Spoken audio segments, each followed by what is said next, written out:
Viewers, हम पढ़ रहे हैं कक्षा 9वीं की प्रश्न बैंक अंग्रेजी विषय की, और इसके पहले बाकी विषय की प्रश्न बैंक भी बना चुके हैं। और प्रश्न बैंक के जो भी क्वेश्चन है यही आपकी प्री एग्जाम है। प्रश्न बैंक को हल करके ही आपको स्कूल में जमा करवाना, और यही आपकी प्री एग्जाम मानी जाएगी। और इससे संबंधित वीडियो जो आदेश था वह भी हमने बनाया था। तो इसी प्रकार के और वीडियो देखने के लिए, प्रश्न बैंक के सॉल्यूशन के लिए और वार्षिक परीक्षा की तैयारी के लिए चैनल को सब्सक्राइब कीजिए। तो आज हम इसमें करेंगे बिहाइव की पोइट्री जितनी भी है उन सारे के क्वेश्चन आंसर आज हम कर लेंगे। प्रश्न बैंक में जो पोयम के क्वेश्चन आंसर दे रखे हैं, तो poem 1 the road not taken, इसके क्वेश्चन देखेंगे सबसे पहले हम। तो क्वेश्चन है, where does the traveller find himself, what problem does he face.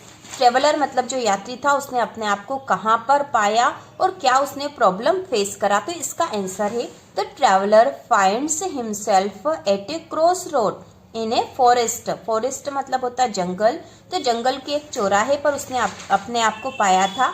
The problem he faces is that he can not decide which road to take to continue his journey. और problem यह थी जो उसके सामने आ रही थी कि वह किस रोड का चयन करे अपने आगे की यात्रा के लिए। इसके बाद इसी का दूसरा प्रश्न है, which of the two roads did the poet choose and why. कौन से दो रोड उसने चूज करे थे और क्यों। तो इसका आंसर है the poet choose the second road.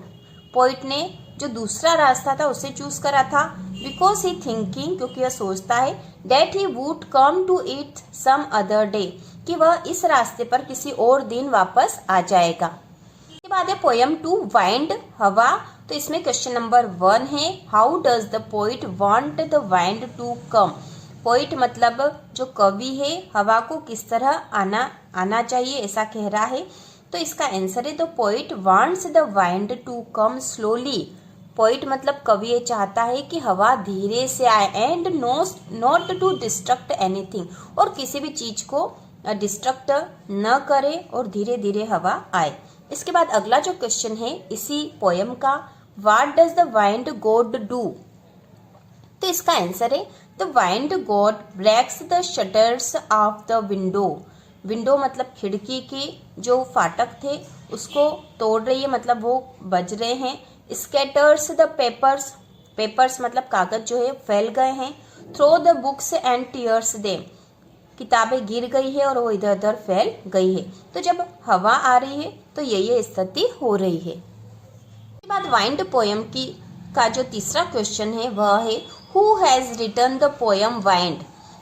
Poem wind किसने लिखी थी। तो इसका आंसर है Subramania Bharati has written the poem wind. तो सुब्रमण्यम भारती जो है इस पोयम के पोइट मतलब कवि हैं।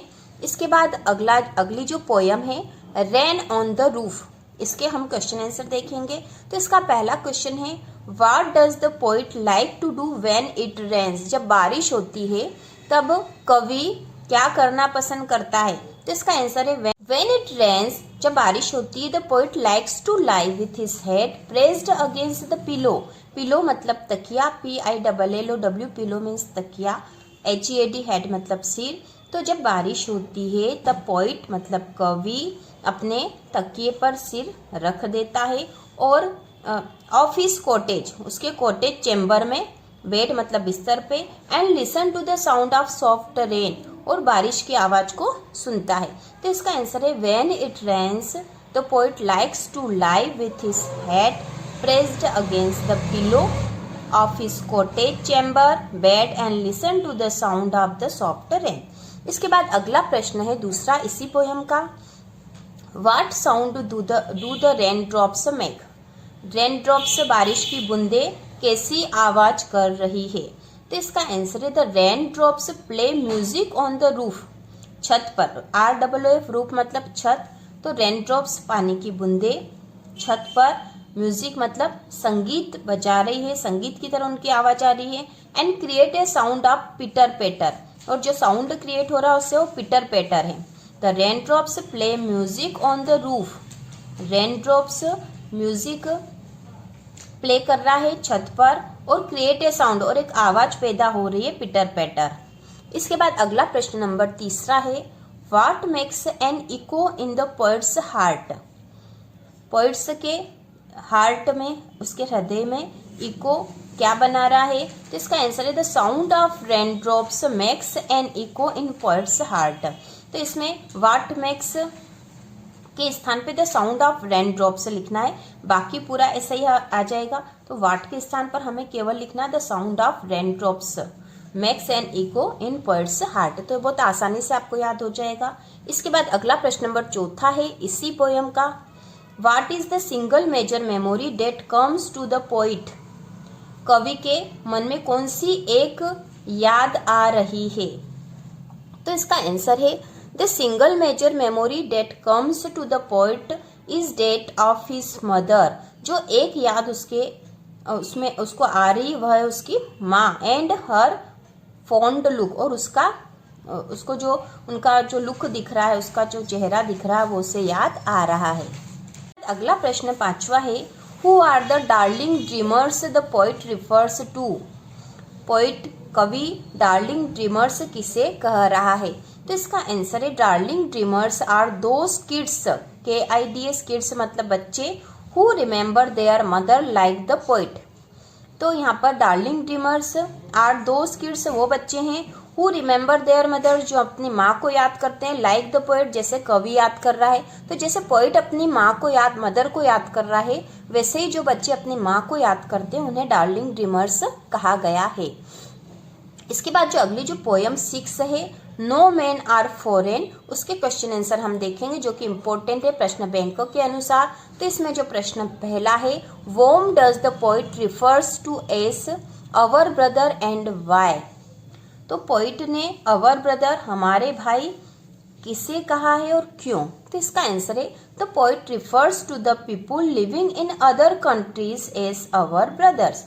पोइट ने किसे कहा है our brothers? The people living in other countries, लोग जो दूसरे देशों में रहते हैं, COUNTRIS कंट्रीज मतलब देश, अवर ब्रदर्स हमारे भाई। तो पोइट ने हमारे भाई उन लोगों को कहा है जो कि दूसरे देशों में रहते हैं। तो poet refers to the people living in other countries as our brothers because the dissimilarities of complexion, language, dress, culture and nationality do not and must not segregate us as human being। human being मतलब मानव के रूप में। तो यहाँ पे हमसे कारण भी पूछा था why, तो why का आंसर है बिकॉज, क्योंकि द डिसिमिलरिटीज जो असमानता है, ऑफ कॉम्प्लेक्शन हमारे रंग की, लैंग्वेज मतलब भाषा की, ड्रेस की, कल्चर मतलब हमारी संस्कृति की, एंड नेशनलिटी मतलब राष्ट्रीयता की, इससे हमारे मानव के रूप में कोई अंतर नहीं पड़ता, यह हमें मानव होने से नहीं रोक सकती है। इसके बाद जो अगला प्रश्न है इसी पोयम का how does the poet suggest that all people on earth are the same? Poet ने कैसे सजेस्ट करा है कि सभी लोग जो इस अर्थ मतलब धरती पर है वह सेम है मतलब समान है? तो इसका आंसर होगा the poet suggest that all people on earth are the same as they breathe. तो पोइट ने सजेस्ट करा है कि सारे जो लोग हैं धरती पर, अर्थ EARTH अर्थ मतलब धरती पर, आर द सेम वो समान है, एज दे ब्रीथ क्योंकि वो सांस लेते हैं, वेक चलते हैं, स्लीप सोते हैं, हेट नफरत करते हैं, लव प्यार करते हैं, लेबर मतलब अपना काम करते हैं। तो इस प्रकार इसका आंसर है the poet suggest that all people on earth are the same as they breathe, wake, sleep, hate, love and labour. इसके बाद अगला जो तीसरा प्रश्न है इसी पोयम का what does the poet say about hating our brothers? कवि ने हैटिंग अवर ब्रदर्स अपने भाइयों से नफरत करने के बारे में क्या कहा है? तो इसका आंसर है the poet advises us not to hate our fellow brothers and sisters living in any country. तो यहाँ पे पोइट ने एडवाइस दी हमें कि जो दूसरे देशों में रहने वाले हमारे भाई और बहन हैं उनसे हमें नफरत नहीं करनी चाहिए।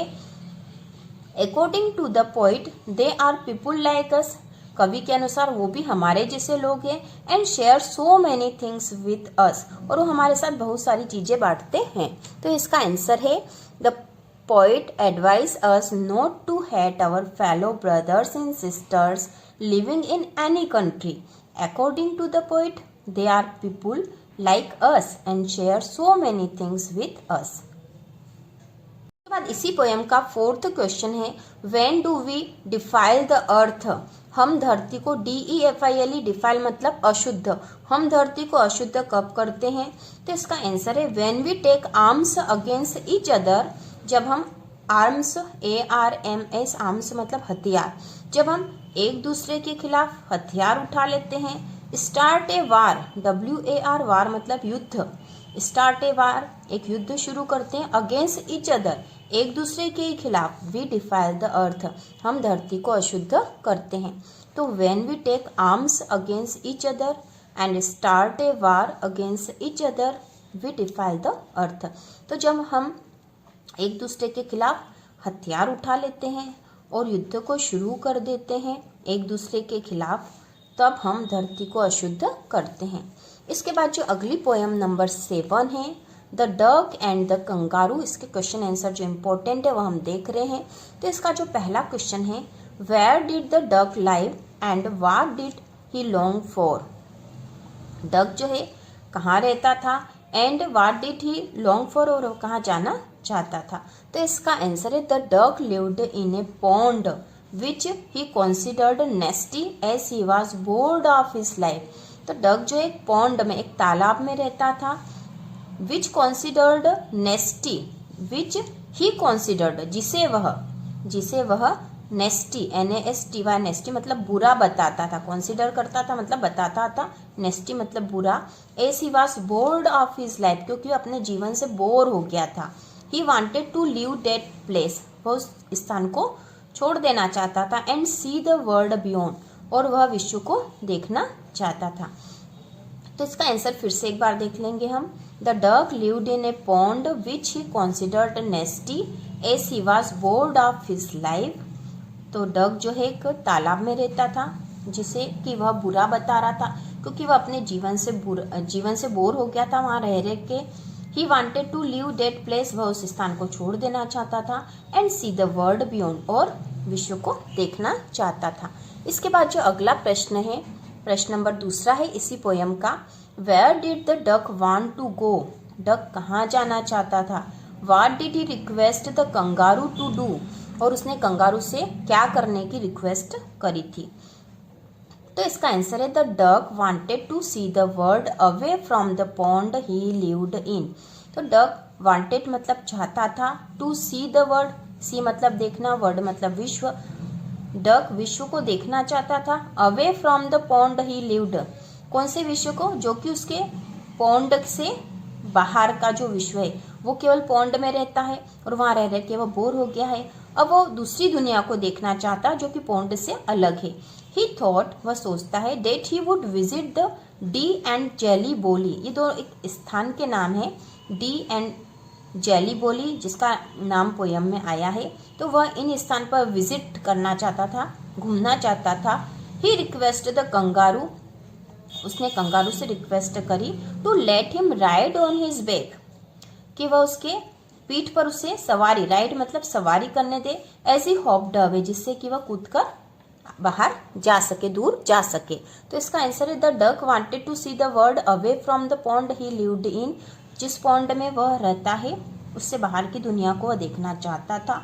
ही thought that he would visit the Dee and Jelly बोली, वह विजिट करना चाहता था डी और जेली बोली.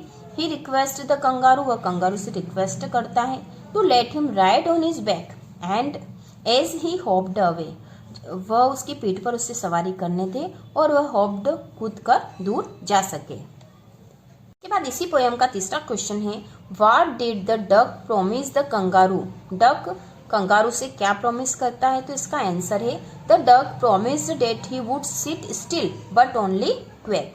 तो डक जो है प्रॉमिस करता है कंगारू से, क्योंकि कंगारू की पीठ पर वो बैठकर जाना चाहता है. उसके पहले वो प्रॉमिस करता है कि जब वो पीठ पर बैठेगा उसकी, तो duck promise that he would sit still, वह स्थिर बैठेगा, हिलेगा डुलेगा नहीं. बट ओनली क्वेक, केवल क्वेक करेगा. क्वेक जो आवाज करते हैं डक वो है, तो वो क्वेक करेगा और स्थिर बैठा रहेगा, शांत बैठा रहेगा. ठीक है. इसके बाद अगला जो प्रश्न नंबर 4 है इसी पोयम का, what did the duck do to overcome the kangaroo's objection. तो जब डक उससे रिक्वेस्ट करता कि वो उसकी पीठ पर सवारी करके उसे बाहर विश्व में घूमने ले जाए, तब कंगारू से कहता है कि लेकिन एक प्रॉब्लम है कि तुम्हारे पैर तो कीचड़ वाले हो रहे हैं और गीले हैं, इससे मुझे परेशानी होगी। तो यह उसके ऑब्जेक्शन थे। तो यहाँ प्रश्न है कि what did the duck do to overcome the kangaroo's objection. तो कंगारू के ऑब्जेक्शन को दूर करने के लिए डक ने क्या किया। तो इसका answer, the duck bought 4 pairs of woollen socks, SOCKS socks मतलब मोजे, WOLLEN वूलन मतलब ऊनी, पेयर्स मतलब जोड़े, FOR, बॉट मतलब खरीदे। The duck bought 4 pairs of woollen socks. Duck ने 4 जोड़ी ऊनी मोजे खरीदे, which would keep his feet neat and clean, जिससे कि उसके पैर नीट मतलब साफ और स्वच्छ रहेंगे। तो यहाँ पे उसने जो ऑब्जेक्शन करा था कंगारू ने, उसका उसने सॉल्यूशन कर दिया और उसने क्या करा कि 4 जोड़ी मोजे खरीद कर लाया वो ऊनी, जिससे कि उसके पैर नीट और क्लीन रहेंगे। तो the duck boat 4 pairs of woollen socks which would keep his feet neat and clean. इसके बाद जो अगली पोएम नंबर 8 है, on killing a tree. On killing a tree, इसके क्वेश्चन आंसर हम देखेंगे। तो इसका पहला जो क्वेश्चन है, how does a tree become strong. एक पेड़ कैसे स्ट्रॉन्ग बनता है। तो इसका आंसर है, a tree grown on the earth. एक ट्री जो है अर्थ, EARTH, अर्थ मतलब धरती पर उगता है। फीड्स ऑन इट्स क्रस्ट, इसके सतह पर यह भोजन प्राप्त करता है। एब्जॉर्ब्स ईयर्स ऑफ सनलाइट, और सालों सूर्य की रोशनी एब्जॉर्ब शोषित करता है। एयर एंड वाटर मतलब एब्जॉर्ब अवशोषित करता है सूर्य की रोशनी, हवा और पानी। इट मेक्स देम स्ट्रॉन्ग, इससे वह स्ट्रॉन्ग बनता है। तो प्रश्न था, how does a tree become strong, पेड़ कैसे स्ट्रॉन्ग बनता है। तो a tree grown on the earth, feeds on its crust, absorbs years of sunlight, air and water, it makes them strong. इसके बाद जो अगला प्रश्न है इसी पोयम का, how does a tree grow to its full size. पेड़ जो है इसकी पूरी साइज में कब बड़ा हो जाता है। List the words suggestive of its life and activity, उसकी लाइफ और एक्टिविटी से संबंधित शब्दों को यहाँ पर बताइए। इसका आंसर है, the tree has grown to its full size by absorbing years of sunlight, water and air. तो पेड़ जो है सालों तक सूर्य की रोशनी, पानी और हवा को एब्जॉर्व करके इसकी फुल साइज में ग्रो हो जाता है। The words suggestive of its life and activity are, तो जो शब्द सजेस्ट किए गए इसकी लाइफ और एक्टिविटी के बारे में पोयम में, वह है grown slowly consuming the earth, rising out of it, feeding upon its crust, absorbing years of sunlight, air, water and sprouting leaves. बाद इसी पोयम का अगला क्वेश्चन है, how does the tree heal itself.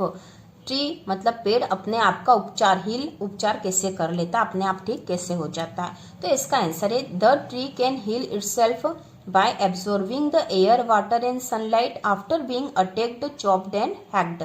तो पेड़ जो है अपने आप को ठीक कर लेता है, किसके द्वारा, वह एब्जॉर्व कर लेता है हवा, पानी और सनलाइट को एब्जॉर्व करके अपने आप अपना उपचार कर लेता है। आफ्टर बीइंग अटैक, कैसे, यदि उस पर कोई अटैक हो जाएगा या उसे चॉप्ड काट दिया जाएगा या तोड़ दिया जाएगा, इसी स्थिति में वो अपने आप का उपचार कैसे कर लेगा, एब्जॉर्व कर लेगा वो सनलाइट, वाटर और एयर, और उसके द्वारा वह ठीक हो जाता है। इसके बाद अगला प्रश्न है, what are miniature boats, what happens if they are left unchecked. तो यहाँ पे पूछा गया है कि मिनिएचर बॉक्स क्या है और व्हाट हैपन्स क्या होता है if they are left unchecked, उनको ऐसे ही बिना चेक करे छोड़ देते हैं तो क्या होता है। तो इसका आंसर है, miniature box are new branches which sprout where the tree was hacked or chopped. तो पेड़ को जहाँ से तोड़ा या काटा जाता है वहाँ से जो नई शाखाएं जो निकलती है उन्हें ही मिनिएचर बॉक्स कहा गया है। तो miniature box are new branches, miniature box जो है नई ब्रांचेस मतलब नई शाखाएं हैं, विच स्प्राउट जो कि उगती है, where the tree was hacked and chopped जहाँ से कि पेड़ काटा जाता वहाँ से जो नई शाखाएं निकलती उन्हें मिनिएचर बॉक्स कहा गया है। If they are left unchecked, यदि उन्हें ऐसे ही छोड़ दिया जाएगा, they expand and become a huge tree, वह फैल जाएगी और एक बड़े पेड़ के रूप में विकसित होगी। इसके बाद अगली जो पोयम 9 है, द स्नेक ट्राइंग। तो पोयम का नाम है द स्नेक ट्राइंग। अब इसके क्वेश्चन देख लेते हैं हम। इसका पहला जो क्वेश्चन है, who is the poet of the snake trying. तो इसका आंसर है W.W.E. Ross is the poet of the snake trying. तो इसमें आपको केवल हु के स्थान पर W.W.E. रॉस ही याद करना, बाकी वैसा ही है जैसा क्वेश्चन में है। तो W.W.E. Ross is the poet of the snake trying. इस पोयम के कवि हैं W.W.E. रॉस। इसके बाद इसी पोयम का अगला प्रश्न है, what type of snake is it. Snake SNAK, snake मतलब होता है सांप, किस टाइप का था, किस प्रकार का था। आंसर है it is a small green water snake. यह एक छोटा हरा पानी वाला सांप था। इसके बाद अगला है, how is the snake's body. Snake की बॉडी कैसी थी। तो इसका आंसर है snake's body is curve beautiful and green. Snake की जो बॉडी थी कर्व थी, घुमावदार थी, ब्यूटीफुल थी, सुंदर थी, और ग्रीन मतलब हरी थी। इसके बाद अगला प्रश्न है, where is the snake trying to hide. Snake जो है, हाइड मतलब छुपना, कहाँ छुपने की कोशिश कर रहा था। वेयर मतलब कहाँ, वेयर कहाँ, इज द स्नेक सांप, ट्राइंग कोशिश कर रहा था, टू हाइड मतलब छुपने की। तो सांप कहाँ छुपने की कोशिश कर रहा था। इसका आंसर है the snake is trying to hide among the green reeds growing on the other side of the pond. तो स्नेक जो कोशिश कर रहा था छुपने की, कहाँ पर, ग्रीन रीड्स पे, हरी घास पर, growing on the other side of the pond, तालाब की दूसरी तरफ जो हरी घास सूखी हुई थी वहां पर वो छुपने की कोशिश कर रहा था। तो the snake is trying to hide among the green reeds, हरी घास, growing on the other side of the pond, कहाँ उग रही थी वो, पॉन्ड के अदर, दूसरी साइड में। बाद हम देखेंगे poem 10, a slumber did my spirit seal. तो ये आखिरी पोयम है आपके बुक की, बिहाइव की। तो इसमें पहला क्वेश्चन है, what does the poet mean by spirit and in what state was it. तो कवि जो है कह रहा है, जो स्पिरिट शब्द उसने यूज करा उसका क्या मतलब है, and in what state was it, और ये किस स्टेट में है, मतलब किस अवस्था में। तो इसका आंसर है the word spirit refers to the mind of the poet. जो स्पिरिट शब्द है वह पोइट के माइंड, पोइट के दिमाग के बारे में बात की जा रही है, और it was in a deep sleep, और यह एक गहरी नींद है। इसके बाद है अगला जो क्वेश्चन 2 है, what caused the slumber of the poet. What caused the slumber of the poet. तो इसका आंसर है the slumber of the poet caused that death which is a permanent sleep. The slumber of the poet caused death DEAT death, मृत्यु, which is a permanent sleep, जो कि एक स्थायी नींद है। कवि जो जिस बारे में बात कर रहा है वो वास्तव में स्थायी नींद के बारे में कर रहा है, और वास्तव में डेथ होती है। इसके बाद अगला प्रश्न नंबर 3 है, what change did the slumber bring in the poet's feeling. तो इसका आंसर है the poet was shocked by his beloved's death. Poet जो है उसकी बिलोव्ड मतलब उसकी जो प्रेमिका थी उसकी मौत से वह चौंक गया था, शोक लग गया था उसे। But the slumber brought peace to his mind. लेकिन स्लम्बर के द्वारा जो उसके दिमाग में एक तरह की शांति आ गई थी। तो इस प्रकार ये पोएम नंबर 10 के भी क्वेश्चन आंसर हो गए हैं। ये सारे क्वेश्चन आंसर इम्पोर्टेंट है। इसके बाद प्रोज के जो क्वेश्चन आंसर है बिहार के वो बनाए जाएंगे। तो इसी प्रकार के और वीडियो देखने के लिए कक्षा 9वीं की प्रश्न बैंक के सभी विषय के सॉल्यूशन के लिए और वार्षिक परीक्षा की तैयारी के लिए चैनल को सब्सक्राइब कीजिए।